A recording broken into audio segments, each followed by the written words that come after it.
आइए प्रारंभ करते हैं हिंदी साहित्य का एक नया चैप्टर, और ये गद्य खंड का पहला पाठ है। हालांकि हमने हिंदी साहित्य के वर्गीकरण पर चर्चा नहीं किया है। हम लास्ट में इसके बारे में चर्चा करेंगे कि हिंदी साहित्य को अध्ययन की सुविधा के दृष्टिकोण से दो भागों में बांटा गया है, एक गद्य और एक पद्य। पुनः गद्य के भी कई अलग अलग रूप होते हैं, पद्य के भी अलग अलग रूप होते हैं।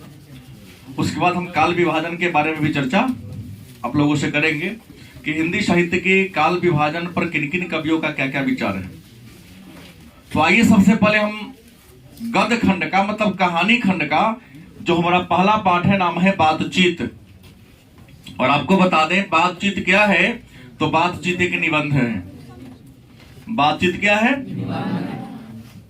साहित्य की कौन सी विधा है? तो साहित्य की एक निबंध है, और बातचीत के लेखक बालकृष्ण भट्ट हैं। बालकृष्ण भट्ट के बारे में जान ले कि बालकृष्ण भट्ट हिंदी साहित्य की एक महान निबंधकार, सबसे अधिक फेमस है ये निबंधकार के रूप में। एक महान निबंधकार, उपन्यासकार, नाटककार और पत्रकार रहे हैं। बालकृष्ण भट्ट हिंदी साहित्य के एक महान निबंधकार, उपन्यासकार, नाटककार और पत्रकार रहे हैं। कहानी के क्षेत्र में इनकी उतनी उपलब्धि नहीं है, मेन ये है निबंधकार। इनका जन्म 23 जून 1844 ईस्वी को उत्तर प्रदेश के इलाहाबाद जिला में हुई थी, और मृत्यु 20 जुलाई 1914 ईस्वी को हुई थी।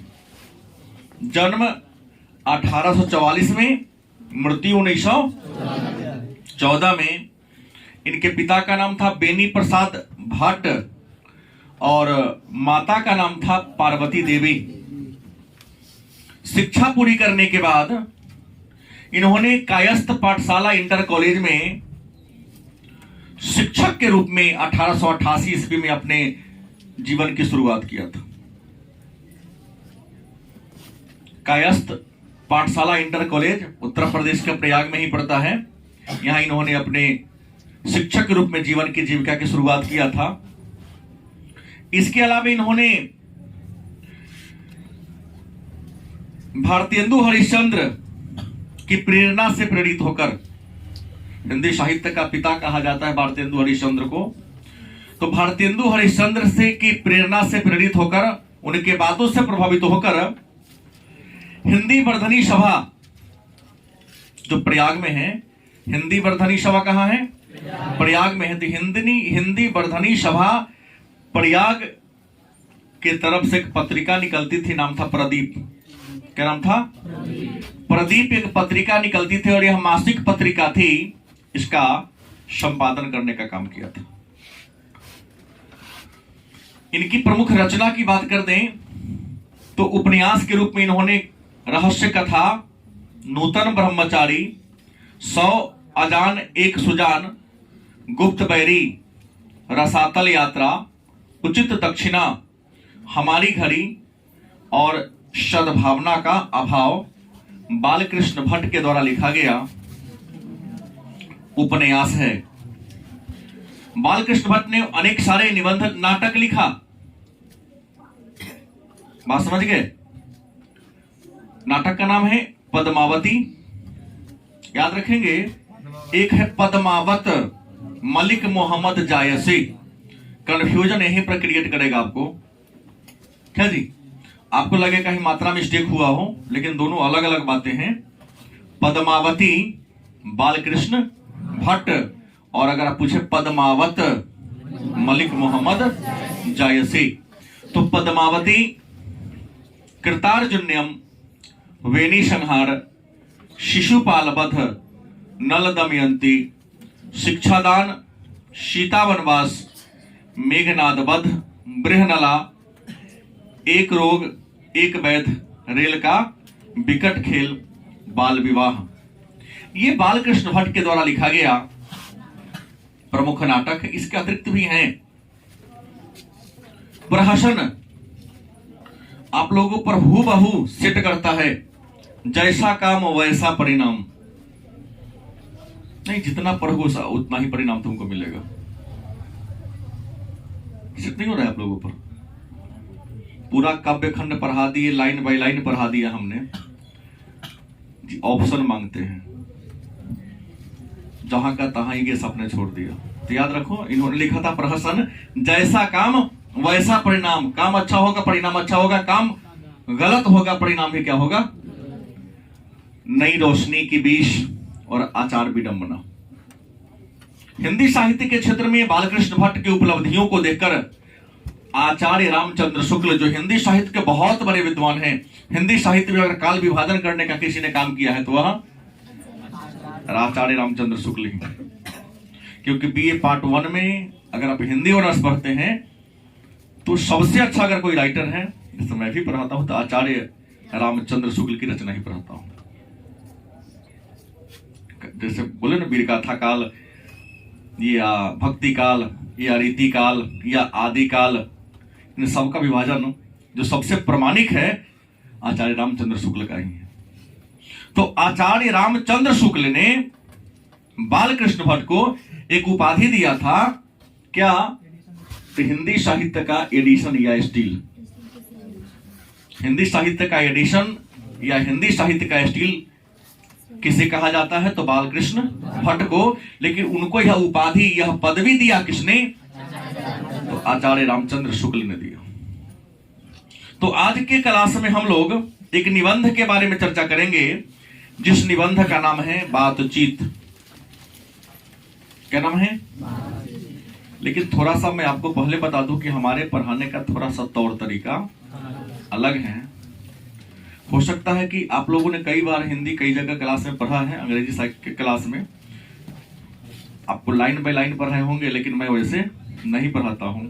हम इसके निष्कर्ष को आपको सब रखता हूं आपके सामने, गलत कि सही? लाइन बाय लाइन पढ़ाएंगे तो हम रीडिंग दीवाना के काम नहीं करते, बच्चा बोर होते रहता है। ठीक है, वो तो आप खुद घर पे कर लेना। हम लोग क्या पढ़ने वाले हैं? बातचीत। तो बातचीत पहली बात जान ले कि बालकृष्ण भट्ट के द्वारा लिखा गया एक निबंध है। बालकृष्ण भट्ट कहते हैं बातचीत शीर्षक निबंध में कि परमात्मा ने, ईश्वर ने, गॉड ने इंसान को बहुत सारी चीजें दिया है।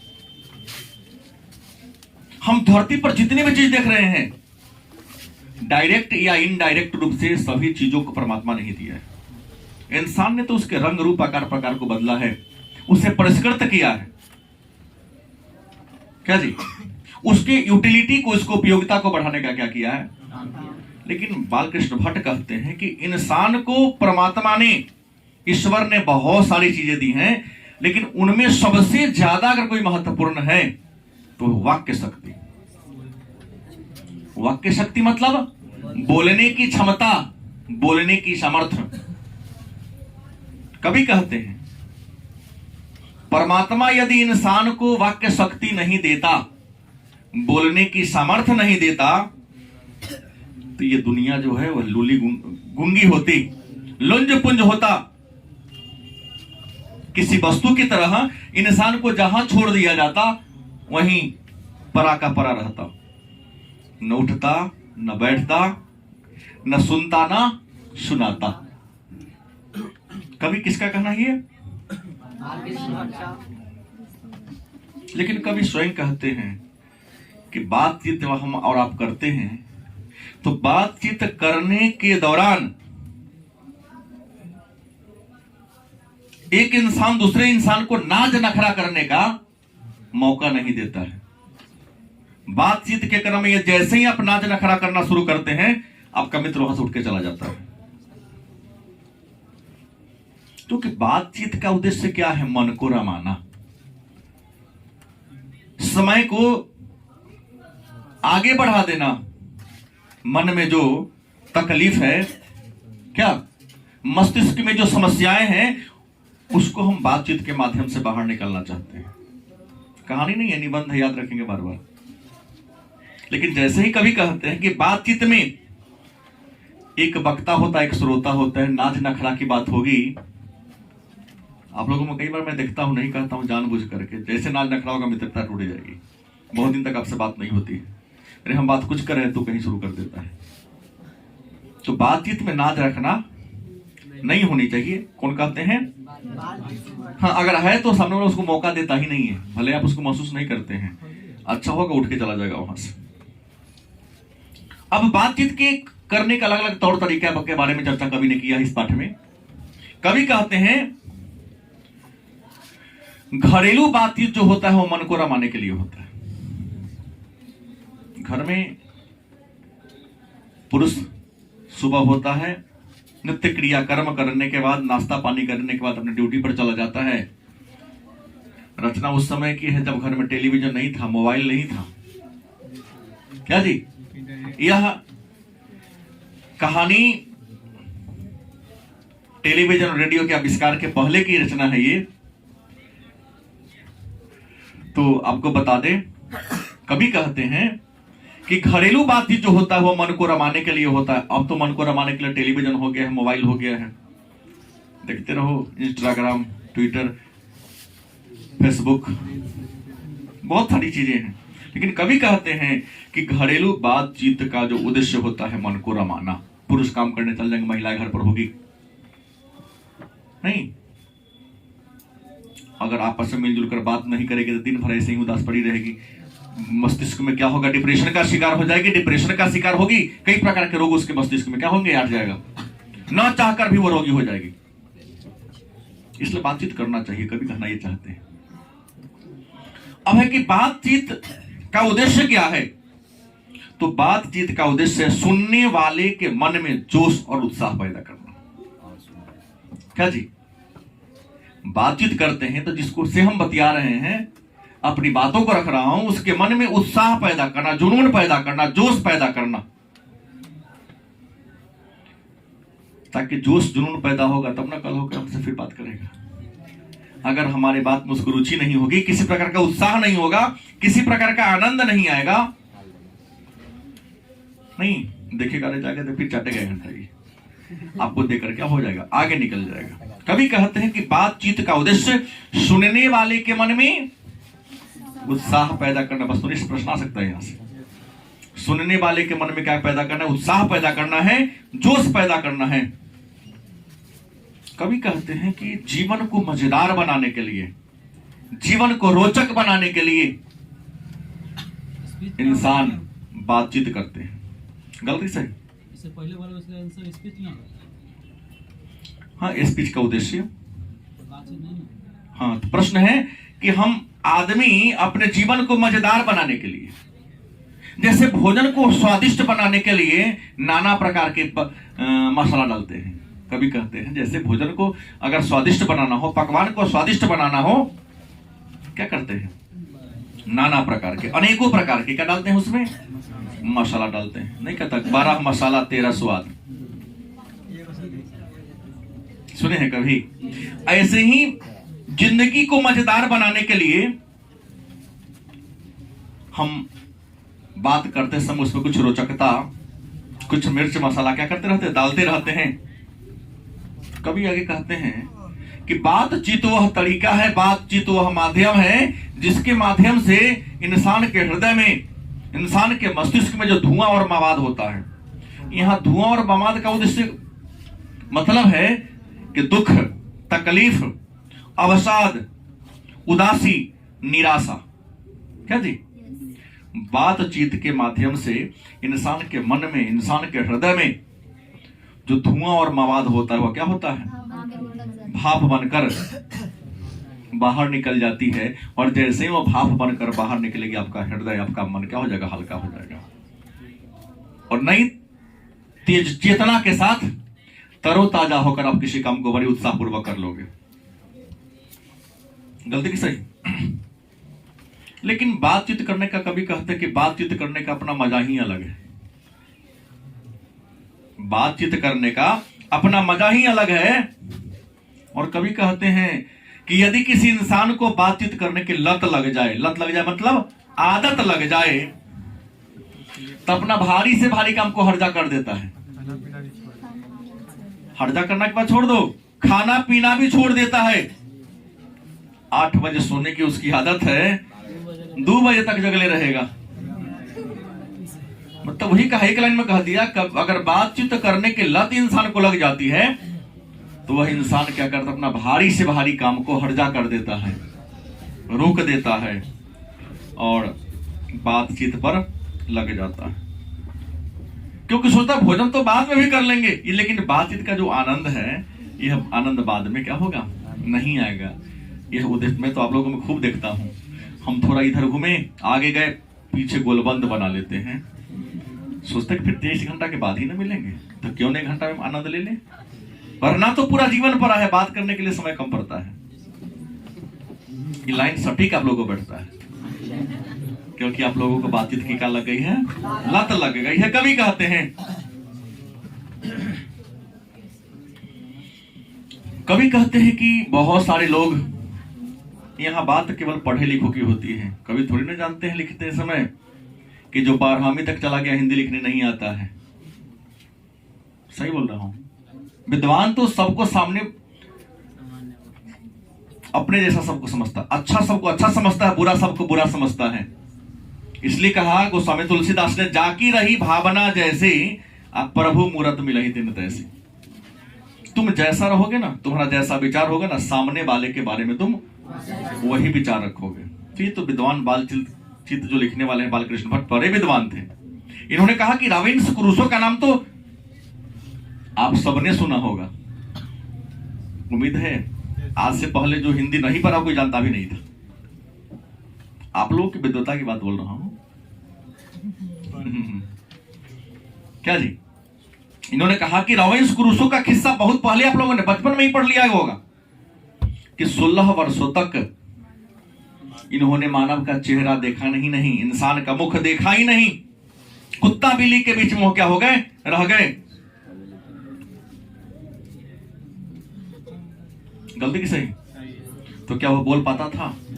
नहीं। कुत्ता बिल्ली की भाषा समझता था, उसी की आवाज में क्या होता था, अपनी आवाज को निकलता था।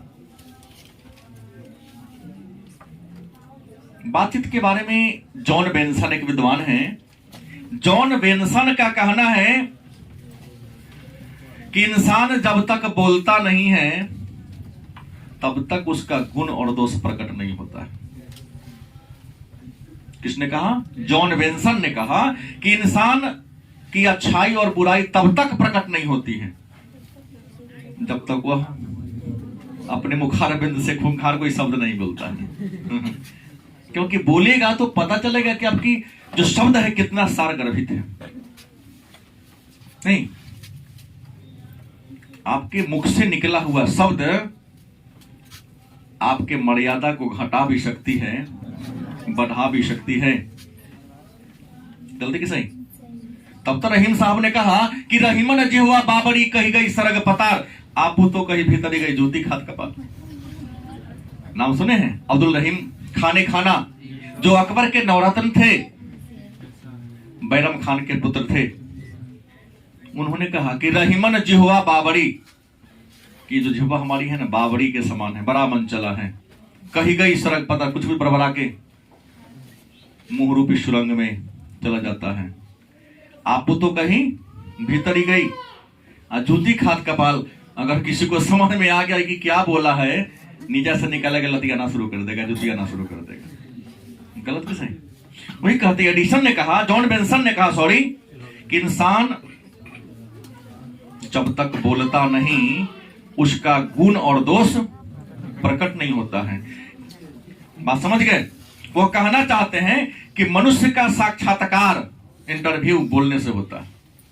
बड़े बड़े परीक्षा होता है, यूपीएससी जाओ या बीपीएससी में जाओ तो वहां पर क्या होता है, पीटी होता है। पीटी का उद्देश्य आपके नॉलेज का टेस्ट करना होता है, ज्ञान का टेस्ट करना होता है, और मुख्य परीक्षा आपके राइटिंग स्किल का, सोचने समझने तर्क करने की क्षमता का टेस्ट ले लिया रहता है। लेकिन जो इंटरव्यू होता है, जिसको साक्षात्कार कहते हैं, वहां ज्ञान का टेस्ट नहीं होता, आपके पर्सनालिटी का टेस्ट होता है।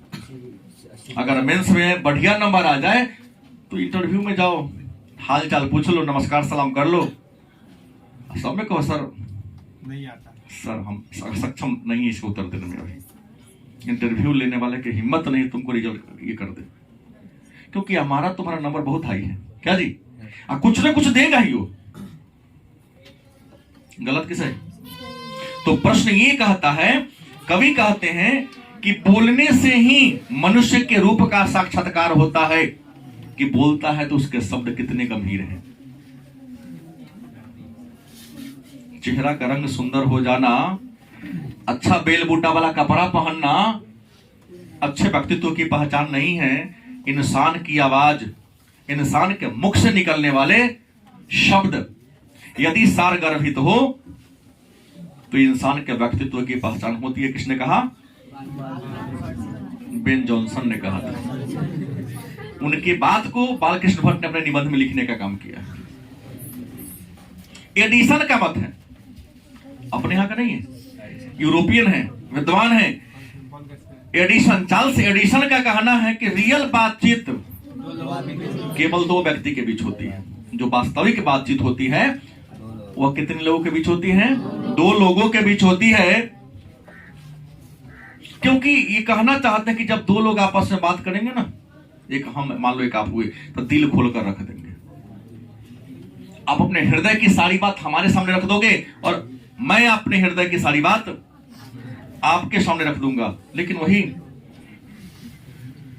एडिसन ही कहते हैं, लेकिन वहीं पर जब तीन आदमी हो जाएगा तो बात नहीं, वो त्रिकोण बन जाता है। रियल बातचीत दो व्यक्ति के बीच होता है, किनका मानना है? एडिसन का। लेकिन जब बात यहां तीन आदमी को हो जाए तो त्रिकोण हो जाता है। इंसान अपने मन की भावनाओं को रखने से पहले सोचता है कहीं तीसरा का सुन के चौथा को न जाना दे, अब चौथा जानेगा तो पांचवा जानबे करेगा।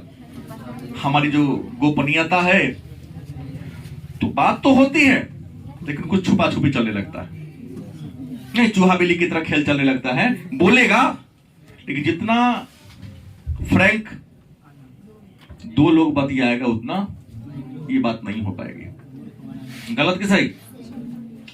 कभी कहते हैं कि तीन आदमी के बातचीत में क्या बन जाता है?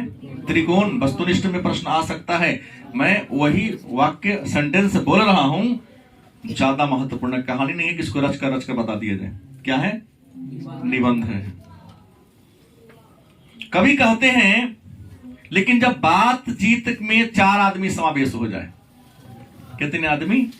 चार आदमी यदि बातचीत में आ जाए तो याद रखिएगा बेतकल्लुफ की बात होती है ना। हम बतिया रहे हैं पटना में, ये तो उठा लेगा, मुंबई में हम कहते ये हुआ था, बिना सिर पूछ की बात होगी। कहीं कहता है, कवि कहते हैं कि यदि चार लोग से ज्यादा हो गया तो उसको बात नहीं कहेंगे, राम रमोवल। यदि चार से ज्यादा लोग बातचीत में आ जाए, ग्रुप डिस्कशन होना शुरू हो जाए, तो बात का कोई महत्व नहीं होता है, वो राम रमोवल होता है, हंसी मजाक केवल होता है। क्या जी? चुटकुला कहा जाता है। किसी पर कमेंट ये किया जाता है। ठीक ही कहा कि रियल बातचीत तो दो व्यक्ति में, तीन होगा तो त्रिकोण हो जाएगा, चार व्यक्ति होगा तो चार व्यक्ति में राम रमोवल नहीं होता है, बेतकल्लुफ की बात होती है। लेकिन चार से यदि ज्यादा व्यक्ति हो जाएगा तो बात नहीं, राम रमोवल, बिना मुद्दे की बात चलेगी। और बिना मुद्दे की बातचीत की बात छोड़ दो, बात होते होते कहीं लातो हो जाएगा। कवि कहते हैं अगर विद्वान बैठकर बात करे तो मुद्दे पर चर्चा होगी, नहीं उसके बाद का कोई रहस्य निकलेगा। लेकिन यदि अनपढ़ लोग, अशिक्षित लोग बात करेंगे तो बात नहीं बतकही करेंगे, वो बतकही कब लतकही में बदल जाएगी, इसकी कोई गारंटी नहीं। गलत नहीं बोल रहा। कभी सुने हैं सीतामढ़ी की सरिंग बांध पर जितने बच्चे पढ़ते हैं, इतना बच्चा तो दिल्ली के दृष्टि आईएएस में पढ़ता है, सुबह से शाम तक के बैच में, हिंदी मीडियम में। एक बार 1500 बच्चे बैठते हैं, 7000-8000 बच्चा उनके यहाँ पढ़ते हैं। सुने हैं कि उस कोचिंग में इस प्रकार के विवाद हो गए, नहीं वहां पढ़ने वाले जाते हैं, विद्वान लोग जाते हैं, और यहां तो मैक्सिमम मूर्खे सब रहता है। जिसके अंदर किसी प्रकार का शब्द ज्ञान है ही नहीं है, तो नहीं होगा तो ही नहीं करेगा, बतका नहीं लतका ही करेगा वो। वही कहते अशिक्षित की जो बात होती है वो बात नहीं, बतका ही होती, बिना मुद्दा पर बात दोस्त में बात करते करते निकाल लेगा, बेल चौक छुरा चलना शुरू कर देगा। कभी आगे कहते हैं बातचीत करने का भेद, ये जो हम लोग बातचीत करते हैं, बातचीत करने का एक अलग अलग भेद होता है। हम एज के हिसाब से अगर लेके चले, कभी कहते हैं तो बुढ़ाऊ लोग, बाबा लोग अधिपति आएंगे, बूढ़े लोग, तो बूढ़े लोग अगर बात करेंगे तो जवाने की शिकायत बतियाएंगे। अपने जमाने क्या हम लोग का जमाना था, अब क्या हो गया नहीं। अगर दो बूढ़े लोग आपस में बात होगी तो जवाने की शिकायत की बात करेंगे, अपने समय के बाद की प्रशंसा, अपन शिकायत ना बतियाएंगे। जवाने की शिकायत बतियाएंगे और नौजवानों की केवल निंदा ही करेंगे, क्योंकि वह बूढ़े कभी नौजवान थे ही नहीं, जन्म से ही बूढ़े हो गए। गलत की सही? उनको सोचना था कि हम भी कभी नौजवान थे। इस रास्ते से, उस एज से हम भी क्रॉस किए, लेकिन आपको इससे मतलब नहीं रखना है कि दो बूढ़े के बातचीत जमाने के शिकायत पर होती है। उनके बातचीत के प्रकरण में क्या होता है, नौजवानों की क्या करना, निंदा करना। पहला हुआ। दूसरा, अब बात करते हैं सहेलियों की। इंटर बीए की जो छात्राएं होती हैं, 10वां से लेकर हम इंटर की बात कर लें, बीए वाला तो थोड़ा मैच्योर हो जाता है, यहाँ छोड़ दिया जाए। कभी कहते दो सहेलियों की बातचीत के बारे में कहते हैं, तो इन लोगों के तो बातचीत करने का जायका ही अलग है। नहीं, दो सहेलियों के बातचीत करने का जायका ही निराला है, मानो पांचों महासागर के समुद्र में पानी नहीं, जलेबी का रस हो गया। क्या इतना आनंदपूर्ण होता है। कभी कहते हैं सहेलियों के बातचीत में केवल रस ही रस होता है, अगर उस रस का स्वाद लेना है तो उनसे ही पूछो, दूसरा कोई कह नहीं सकता है। ये मैं नहीं, कवि बालकृष्ण भट्ट कहते हैं, यह वही बता सकता है जो छुप कर पीछे से बतिया रहा, पीछे के दिमाग लगा दो कान, सुनो उनकी बातों को। इतना सुंदर, इतना रोचक, इतना रस भरी बात अन्य में हो ही नहीं सकती। अब दो बूढ़ी की बात, कभी कहते हैं दो बुढ़िया की बात ले ले, कहते हैं कि दो बूढ़ी की बात का मुख्य प्रकरण होता है बहू बेटी की शिकायत। नहीं, दो बूढ़ियों के बातचीत का मुख्य प्रकरण क्या होता है, बहू बेटी की गिला शिकवा मतलब शिकायत के बारे में चर्चा करना कि हमारी बहू तो ऐसी हो गई, तुम्हारी तो ठीक है। मैंने हर बूढ़ी को, सास को अपनी पुतौ खराब लगती है, अब पड़ोसन की हाँ अच्छी लगती है, तो बदला बदली करके देखो ना, फिर वो खराब लगने लगेगी।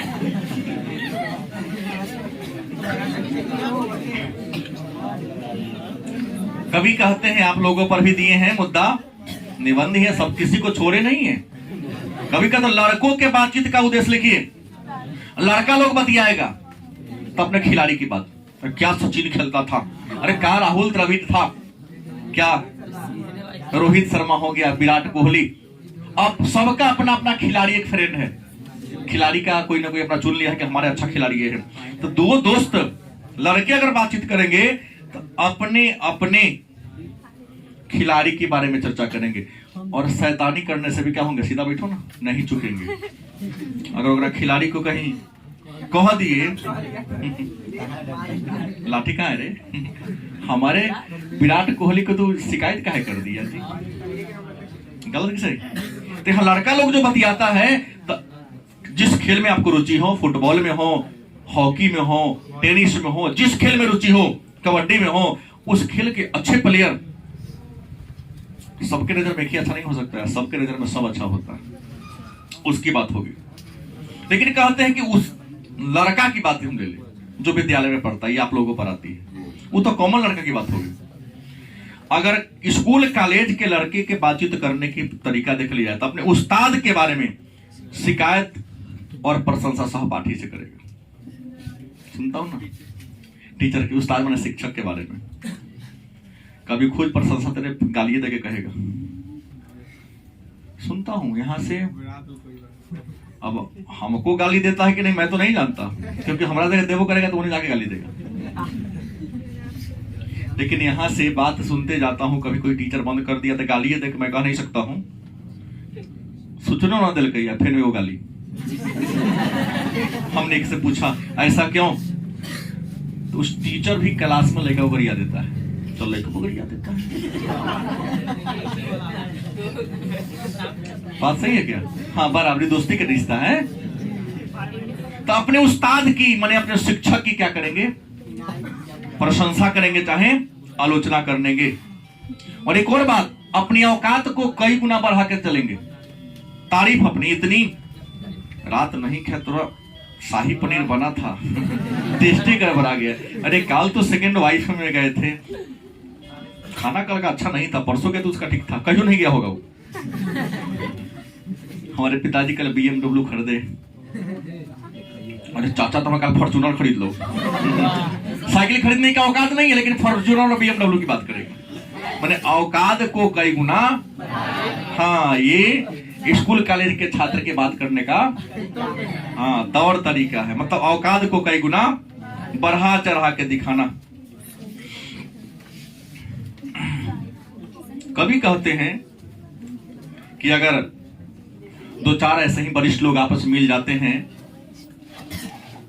ऐसे 50-60 के बीच में हो, अलग अलग हो, शिक्षित हो चाहे अशिक्षित हो, मिल जाता है तो वहां कुछ नहीं, गांव में देखेगा कोना के बेटा सियान है रे भी यार नौकर की बात है, किसकी बेटी। हाँ, जैसे यहाँ जितनी लड़कियां हमारे सामने पढ़ने आ रही, इसके पापा को दिक्कत नहीं होगी, पड़ोसी वाला का बड़ा कष्ट होगा, बेटी को उतना तो भेजता है पढ़ने के लिए, दिन जमाना खराब है, क्या पढ़ी थी, पापा जी की तरफ बहुत लोग चढ़ाता उड़ाता होगा, शहर में रख दिए हैं, नई दिन जमाना देखते हैं। पिताजी को तकलीफ नहीं है, भैया को तकलीफ नहीं है, लेकिन पड़ोसी को बड़ा तकलीफ है। उसके मन में ये तकलीफ है, कहीं अगर बेटी पढ़ लिख होशियार हो जाता है, अच्छे घर में रिश्ता जाएगा, हमारी बेटी तो ना रहे तो बुढ़बा के रहे। वहां उद्देश्य ये होता है। तो ये लोग बतियाएंगे तो उसका क्या है, उसकी कैसे, वो भी ऐसे बात चलते रहता है। कभी कहते हैं बातचीत करने का अगर निराला ढंग है तो चंडू खाने में जाके देख लो।